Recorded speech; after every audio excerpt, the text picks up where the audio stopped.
Hai semuanya, selamat pagi. Jumpa lagi atau bertemu lagi dengan channel kami yaitu Rumah Soda. Oke. Nah, untuk kali ini Rumah Soda ingin berbagi kepada teman-teman semuanya yaitu tentang bagaimana edukasi kita sebagai seorang istri untuk kelancaran rumah tangga. Nah, sebelum mulai jangan lupa like, komen, dan subscribe. Karena subscribe itu gratis. Dan juga biar saya lebih semangat untuk membuat videonya. Oke. Nah, jadi ini semua itu saya lakukan atau saya membuat video ini adalah memang channel Rumah Sodap itu akan ada beberapa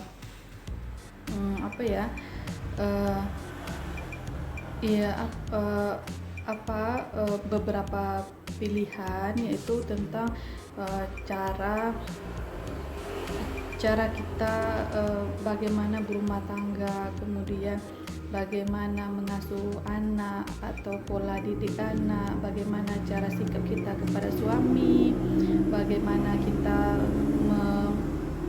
mentolerir hal-hal yang akan mengganggu rumah tangga kita, dan juga di sini nanti akan berbagi tentang curhat beberapa teman-teman yang akan berbagi pengalaman kepada kita semua. Kemudian saya juga akan berbagi resep masakan. Tentunya resep masakannya yang mudah, murah untuk ibu-ibu buat di rumah. Nah, untuk hari ini saya akan berbagi itu tentang pengalaman. Ya, saya akan berbagi pengalaman saya di awal pernikahan dengan suami saya. Bagaimana kami melewati mulai dari titik nol sampai alhamdulillah sekarang itu akan dikaruniai yaitu anak keempat. Anak kami yang hidup dua, yang satu masih dalam perut dan yang paling besar itu meninggal. Oke. Kami itu menikah di tahun yang sebenarnya itu menurut sebagian orang itu masih rawan. Saya baru tamat kuliah, suami belum tamat kuliah, tapi kami dengan tekad bahwa kami tidak ingin berpacaran lama. Kami tahu bahwa kalau berpacaran lama itu pasti akan banyak setan, apalagi kita sudah satu kota. Nah, sebelumnya itu waktu pacaran itu kita beda kota. Jadi saya di Sumatera Barat kuliah dan beliau itu di Pekanbaru di Riau. Nah, di awal pernikahan itu sebenarnya banyak rintangan, banyak banget yang harus kami lewati, mulai dari bagaimana cara memahami sikap suami, begitu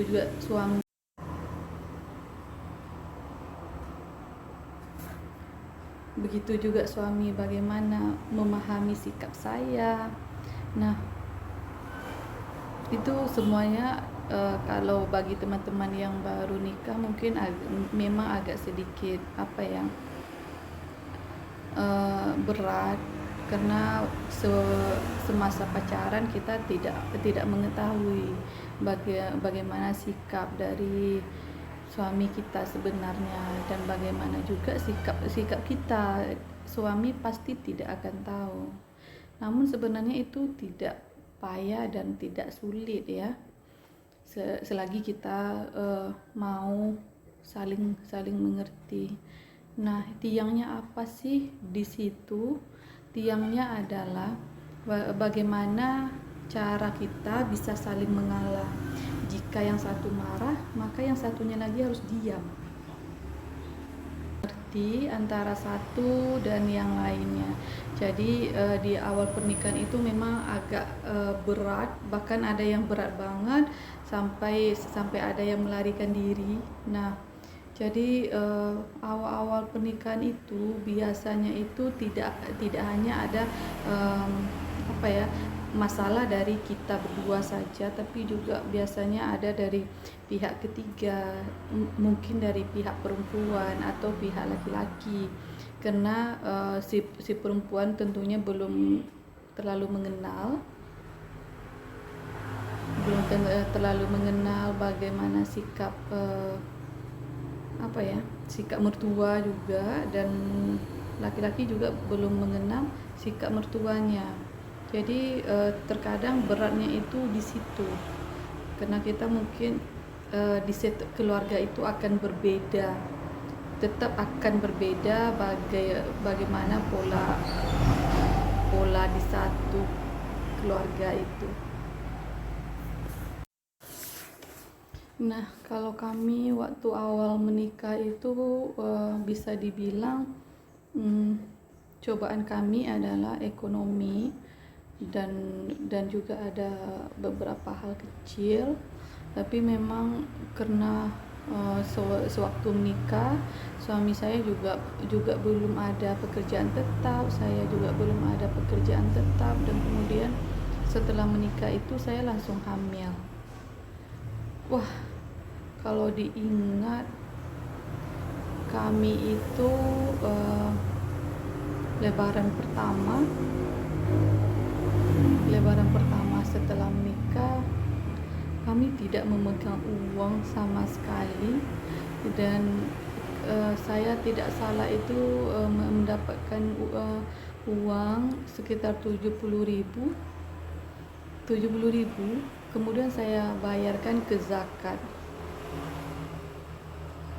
Di lebaran pertama itu setelah menikah, saya masih ingat saya duduk di sebuah masjid, malamnya orang lagi takbiran, mungkin di semua tempat keluarga di rumah manapun lagi bahagianya, tapi saya dengan suami kami malahan tidak memegang uang sepersen pun. Kemudian kami tidak ada beras di rumah.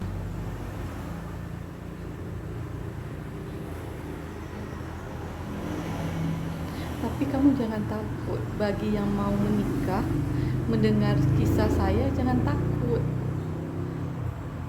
Saya dan suami itu selalu berpedoman itu satu, yaitu kepada Allah. Jadi di malam itu kami benar-benar tidak punya uang, dan kemudian suami saya bersilaturahim ke rumah keluarganya. Setelah pulang dia diberikan ampau itu sekitar 300.000. 300.000 itu wah, bagi kami waktu itu sangat besar. Saya masih ingat sesampainya di dalam perjalanan pulang itu kami belikan beras 10 kilo. Itu sudah menurut saya itu sudah, ya Allah, terima kasih ya Allah, ada orang yang benar-benar peduli sama suami saya sewaktu itu, karena suami saya juga yatim. Jadi juga dia adalah tulang punggung juga bagi orang tuanya. Sementara saya setelah menikah itu, prinsip saya adalah apapun yang terjadi setelah menikah antara saya dengan suami saya, apapun yang saya rasakan, saya tidak akan mengadu kepada orang tua saya, karena itu akan membuat beban bagi orang tua saya. Dan kita sebagai perempuan harus melakukan itu. Saya berpikir saya tidak akan merepotkan mereka lagi. Nah, jadi bagi teman-teman yang mau menikah, jangan takut untuk menikah muda, jangan takut. Jadi semuanya itu kita harus serahkan semuanya kepada Allah. Bagi umat muslim ya, kita harus percaya bahwa takdir itu adalah hal yang tidak bisa kita ganggu gugat. Dengan siapa kita berjodoh, dengan siapa nanti kita akan bertemu, semuanya adalah takdir Allah. Maka kita hanya bisa melewatinya saja. Jadi jangan pernah berpikir, kenapa sih saya harus merasakan hal ini, kenapa harus saya, kenapa bukan orang lain. Nah, itu jangan pernah berpikiran seperti itu, karena apapun yang kamu lewati itu adalah hal yang terbaik buat kamu untuk kedepannya. Mungkin di depan nanti kamu akan mendapatkan hal yang serupa, tetapi kamu sudah bisa belajar dari hal yang sebelumnya pernah terjadi sama kamu. Nah, itu harus berlapang dada. Memang sulit banget bagaimana kita bisa mengaplikasikannya dalam kehidupan kita, tapi yakinlah Allah tidak pernah memberikan kita cobaan itu melebihi dari apapun yang kita mampu. Karena kita mampu, makanya Allah memberikan kita cobaan agar kita lebih dewasa untuk menghadapi masa depan. Nah, jadi jangan takut menikah, jangan takut lagi untuk setelah menikah tidak punya uang, setelah menikah nanti akan jadi gembel. Ya enggak ya. Jadi selagi kita mau berusaha, kita mau ikhtiar, sama-sama ikhtiar suami dan istri, pasti bisa bangkit. Nah, contohnya itu tidak jauh adalah saya merasakan bagaimana pernikahan itu dimulai dari benar-benar nol. Kami tidak punya uang, tidak punya pekerjaan, kemudian anak saya setelah menikah itu langsung hamil. Tapi apa, Allah sudah punya rencana lain. Ketika hal-hal yang kita anggap itu tidak bisa kita lalui, Allah akan mengirimkan orang-orang tertentu untuk membantu kita. Nah, dari orang tersebutlah kita akan banyak belajar. Intinya adalah jika menikah itu yang pertama itu kamu harus mau belajar. Mungkin belajar masak juga, belajar mengalah, belajar melawan emosi sendiri, belajar memahami, belajar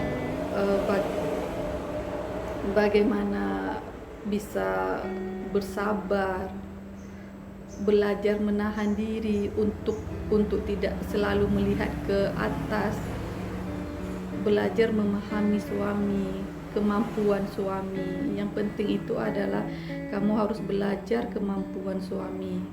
Jangan pernah menuntut hal yang tidak bisa suami berikan. Itu adalah hal yang beresiko dalam rumah tangga. Jika kamu menuntut hal yang tidak bisa suami berikan, karena dengan begitu jika kamu terus menuntut, maka rumah tangga kamu akan hancur. Jika kamu tidak percaya, saya sudah banyak melihat hal nyatanya. Menuntut suami di luar kemampuan suami jangan pernah dilakukan. Jangan pernah kamu lakukan. Iya, kamu mendapati suami yang sabar, mau menuruti, tapi jika tidak, kamu yang akan sengsara.